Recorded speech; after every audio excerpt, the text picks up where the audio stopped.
আজ ২৬ তারিখ সোমবার। জানাবো আজকের বাছাই করা ৩০টি গুরুত্বপূর্ণ তাজা খবর। শুরুতেই হেডলাইন। বেহালায় বিপ্লব দেবের সভা ঘিরে উত্তেজনা, মঞ্চে আগুন, ভাঙচুর হলো তৃণমূল কাউন্সিলরের পার্টি অফিস।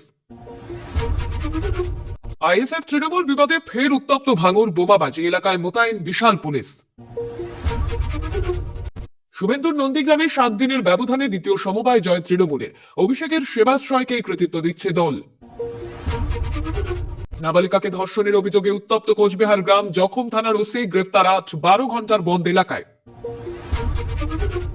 হয়রানি ছাড়া কোনো কাজ সম্ভব, এসআইআর নিয়ে শুনানিতে ভোটারদের হাল নিয়ে প্রশ্ন শুনে পাল্টা প্রশ্ন বিজেপির সুকান্তের।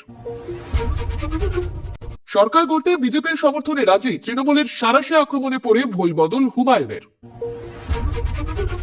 গতবার পশ্চিমবঙ্গে বিজেপির নেতাদের ক্লাস নিয়েছিলেন, জানুয়ারির শেষে রাজ্যে ফের আসছেন অমিত শাহ। এই প্রাপ্তি আমার একার নয়, গোটা ইন্ডাস্ট্রির। পদ্মপ্রাপ্তির পর ঋতুপর্ণকে স্মরণ প্রসেনজিতের। নতুন কেলেঙ্কারির পর্দা ফাঁস হতে চলেছে রাজ্যে, আমি ক্লু পেয়েছি, বললেন বিজেপি সাংসদ অভিজিৎ গঙ্গোপাধ্যায়। রোগী মৃত্যুকে কেন্দ্র করে রণক্ষেত্র ঘাটাল, পুলিশকে লক্ষ্য করে ইট বৃষ্টি, আহত ৪। শিল্পকলায় অনবদ্য অবদান, পদ্মশ্রী পেলেন সিউড়ির তৃপ্তি মুখোপাধ্যায়। শুনানি চলাকালীন মাইক্রো অবজারভারকে কষিয়ে থাপ্পড়, কুমারগঞ্জ বিডিও অফিসে এসআইআর কাণ্ড। গণতন্ত্রের জন্য হুমকি, শেখ হাসিনাকে দিল্লিতে ভাষণের সুযোগ করে দেওয়ার জন্য ভারতের দিকেই আঙুল বাংলাদেশের।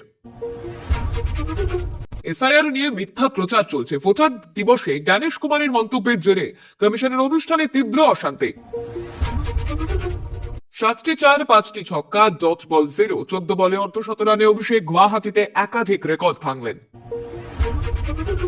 ফিরল দীপু হত্যার স্মৃতি, দেশের বাংলাদেশে হিন্দু যুবককে জীবন্ত পুড়িয়ে দিল দুষ্কৃতীরা, পরিকল্পিত খুন বলছে পরিবার। আদরের অছিলায় প্রতিবেশী কন্যাকে বাড়িতে ডেকে নির্যাতন, গ্রেপ্তার তৃণমূল নেত্রীর পুত্র। ৯ ঘন্টায় ১২ রোগীর শরীরে পেসমেকার বসিয়েছিলেন সরোজ মণ্ডল, বাংলায় সেই চিকিৎসকই পাচ্ছেন পদ্মশ্রী। আরজিকর কাণ্ডের তদন্তের দায়িত্বে থাকা সিবিআই অফিসারকে রাষ্ট্রপতি পুরস্কার জানালো মোদী সরকার। ১০,০০০ আদিবাসীকে এসআইআর নোটিশ, কিসের কাগজ, আমরাই আদিবাসিন্দা, অনশনে বসলেন তৃণমূল নেতা। গুণধর সন্তানের কীর্তি, সংসারে নিত্যদিন ঝামেলায় মাকেই খুন যুবকের, নদিয়া থেকে ধৃত পলাতক। ভরসা পাচ্ছি না যে আমি ১৪ তারিখ নাম পাবো কিনা, এসআইআর শুনানি থেকে বেরিয়ে কি প্রতিক্রিয়া মন্ত্রী শশী বাজার। দিন দুপুরে অনুপ্রবেশের চেষ্টা, গুজরাটের কচ্ছে আটক পাকিস্তানি নাগরিক। ২ বাসে রেশারেশিতে দুর্ঘটনা, চালকদের গতির প্রতিযোগিতায় প্রাণ হারালেন এক মহিলা, আহত ১৫। মহিলাদের অগ্রগতি দেশের উন্নতি, জাতির উদ্দেশ্যে ভাষণে নারী শক্তির জয়গান রাষ্ট্রপতির। আমরা প্রতিদিন চেষ্টা করি আপনাদের কাছে সঠিক ও নিরপেক্ষ খবর পৌঁছে দিতে। যদি আমাদের এই প্রচেষ্টা ভালো লাগে তবে দয়া করে একটি লাইক দিন। আপনার একটি লাইকই আমাদের আগামী দিনের অনুপ্রেরণা। এবার এক এক করে দেখে নেব বিস্তারিত খবর।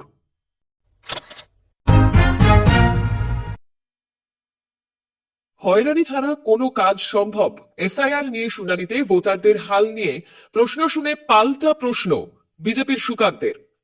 এসআইআর ভোটারদের হয়রানি সংক্রান্ত প্রশ্ন শুনে এবার পাল্টা প্রশ্ন তুললেন কেন্দ্রীয় প্রতিমন্ত্রী সুকান্ত মজুমদার। কোন কাজ হয়রানি ছাড়া হয়, প্রশ্ন করলেন সুকান্ত।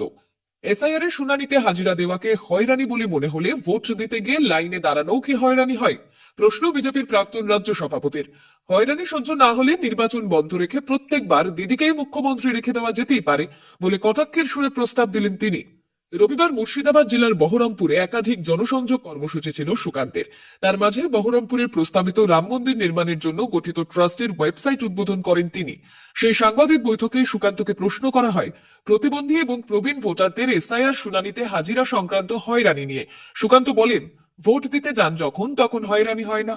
হয়রানি হয়তো, হয়রানি ছাড়া তো পৃথিবীতে কখনো কিছুই সম্ভব নয়। যে কোনো কাজ করতে গেলে একটু না একটু হয়রানি তো হয়। কেন্দ্রীয় শিক্ষা প্রতিমন্ত্রীর কথায় পড়াশোনার প্রসঙ্গও চলে আসে। তিনি বলেন, পড়াশোনা করা তো আরো হয়রানি, মোটা মোটা বই পড়তে হয়, সবাই বন্ধ করে দেওয়া উচিত। তাহলে সুকান্ত সেখানেই থামেননি। এসআইআর কে হয়রানি বলে মনে হলে গোটা নির্বাচন প্রক্রিয়াকে আরো বড় হয়রানি বলে মনে হতে পারে বলে সুকান্ত মন্তব্য করেন। প্রশ্নকর্তাকে কটাক্ষ করে তিনি বলেন, এতেই এত হয়রানি হচ্ছে বলে মনে হলে ভোট করারই বা কি দরকার? ভোট বন্ধ করে দিলেই তো হলো। প্রত্যেকবার দিদিকেই মুখ্যমন্ত্রী করে দিন আপনাদের ইচ্ছে মতো।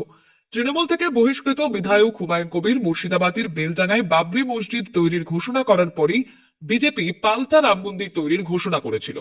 সেই মন্দির তৈরির লক্ষ্যেই বানানো হয়েছে রামলালা চ্যারিটেবল ট্রাস্ট। সুকান্ত সেই ট্রাস্টের ওয়েবসাইটের আনুষ্ঠানিক উদ্বোধন রবিবার করেছেন।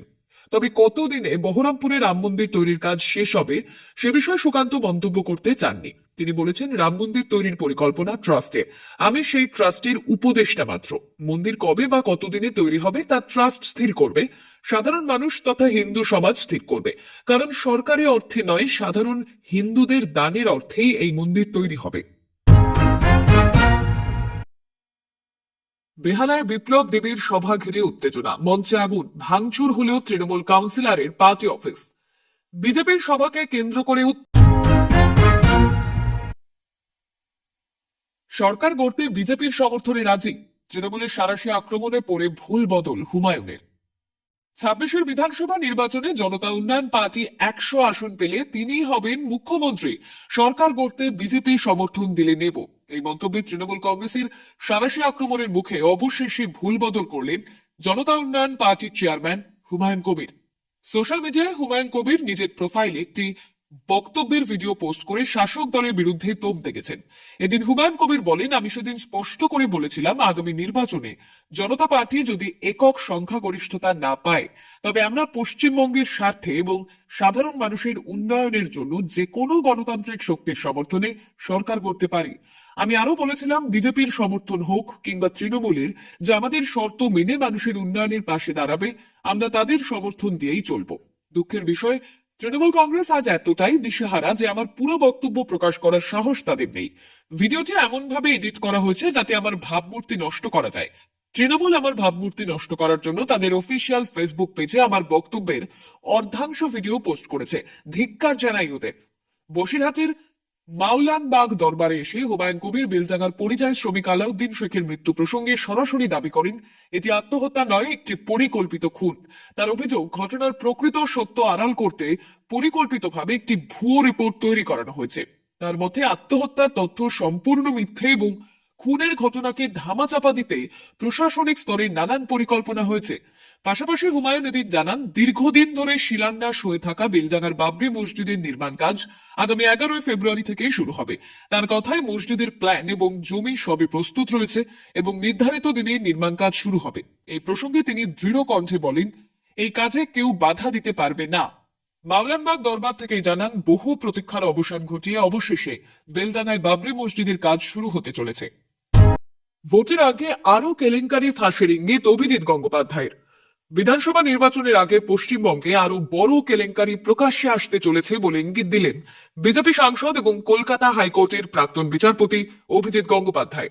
রাজ্যের মুখ্যমন্ত্রী মমতা বন্দ্যোপাধ্যায়ের অবিলম্বে পদত্যাগের কথা দাবি করে তিনি বলেন, তা না হলে পশ্চিমবঙ্গে রাষ্ট্রপতি শাসন জারি করা উচিত। একই সঙ্গে রাজ্য জুড়ে লাগাতার বিক্ষোভ এবং বন্ধের ডাকও দেন তিনি। অভিজিৎ গঙ্গোপাধ্যায় বলেন, খুব শীঘ্রই কিছু কেলেঙ্কারি ফাঁস হতে চলেছে, তখন আবার জোরদার দাবি উঠবে এই সরকার চলে যাওয়ার। আমার ব্যক্তিগত মত, আগামী কয়েকদিনের মধ্যে যদি সেই কেলেঙ্কারি সামনে আসে তাহলে গোটা পশ্চিমবঙ্গে টানা 72 ঘন্টার বন্ধ ডাকা উচিত। যতক্ষণ না এই সরকার পদত্যাগ করছে, মুখ্যমন্ত্রী রাজ্যপালের কাছে পদত্যাগ পত্র জমা দিচ্ছেন এবং রাজ্যে রাষ্ট্রপতি শাসন জারি হচ্ছে, ততক্ষণ আমাদের আন্দোলন চলা উচিত। তিনি আরো দাবি করেন, প্রয়োজনে বন্ধের সময়সীমা আরো বাড়ানো হতে পারে। তার কথায়, যদি খুব বড় কোনো কেলেঙ্কারি সামনে আসে তাহলে 72 নয়, 144 ঘন্টার বন্ধ ডাকতে হতে পারে। আমি কিছু ক্লু পেয়েছি, কিভাবে পর্দা ফাঁস করা যায় সেটা নিয়ে ভাবছি। এখনো সব তথ্য হাতে নেই, একটু সময় লাগবে। আর যদি পর্দা ফাঁস না হয় তাহলে আদালতেই দেখা হবে। দুর্নীতির অভিযোগ প্রসঙ্গে অভিজিৎ স্পষ্ট করেন, দুর্নীতি যে হয়েছে সে বিষয়ে তিনি নিশ্চিত, তবে সেই দুর্নীতির শিক্ষা ক্ষেত্রের নাকি অন্য কোনো ক্ষেত্রে তা তিনি খোলসা করেননি। তার বক্তব্য আদালতের মাধ্যমে নাও সামনে আসতে পারে, কিন্তু আদালতের বাইরে যদি দুর্নীতি প্রকাশ্যে আসে তাহলে লাগাতার বন্ধ ডেকে সরকারকে উৎখাত করা ছাড়া আর কোনো রাস্তাই থাকবে না। অভিজিৎ গঙ্গোপাধ্যায়ের এই বক্তব্যকে ঘিরে রাজনৈতিক মহলে শুরু হয়েছে তীব্র বিতর্ক। পাল্টা কটাক্ষ করতে ছাড়েননি তৃণমূল কংগ্রেসের আইটি সেলের প্রধান দেবাংশু ভট্টাচার্য। তিনি বলেন, গত 5 বছর ধরে শুনছি এই ডিসেম্বরেই সরকার পড়বে, হাড়ি ভাঙবে, বেলুন ফাটবে, প্রতি বছরই ডিসেম্বরে ডেডলাইন দেওয়া হয়। অভিজিৎ গঙ্গোপাধ্যায় এখন শুভেন্দু অধিকারীর বক্তব্যের ধরনকেই অনুসরণ করছেন। দেবাংশু আরো বলেন যে মানুষটি কিছুদিন আগেই প্যাটিস কাণ্ড সহ একাধিক বিষয় বিজেপির নীতির বিরুদ্ধে মুখ খুলেছিলেন। বিজেপি নেতৃত্ব কি তার কথা শুনেছে? বরং তাকে চুপ করে যাওয়ার নির্দেশ দেওয়া হয়। একজন প্রাক্তন বিচারপতি যখন নিজের দলকে চালনা করতে পারেন না, তখন ভোটের আগে ভবিষ্যৎবাণী না করাই ভালো। বাংলার মানুষ এসব দেখে অভ্যস্ত, তারা মানসিকভাবে প্রস্তুত। ভোটের মুখে অভিজিৎ গঙ্গোপাধ্যায়ের এই মন্তব্য রাজ্যের রাজনৈতিক উত্তাপ আরো বাড়াবে বলে মনে করছেন রাজনৈতিক বিশ্লেষকরা। এখন নজর আসলেই কোন নতুন কেলেঙ্কারি সামনে আসে, নাকি এই বক্তব্য নির্বাচনী রাজনীতির অংশ হয়ে থেকেই যায়।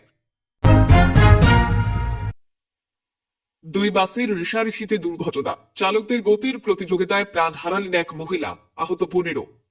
ছুটির দিনে রাস্তায় যানজট কমই ছিল, সেই সুযোগে গতির খেলায় নেমেছিলেন দুই বাস চালক।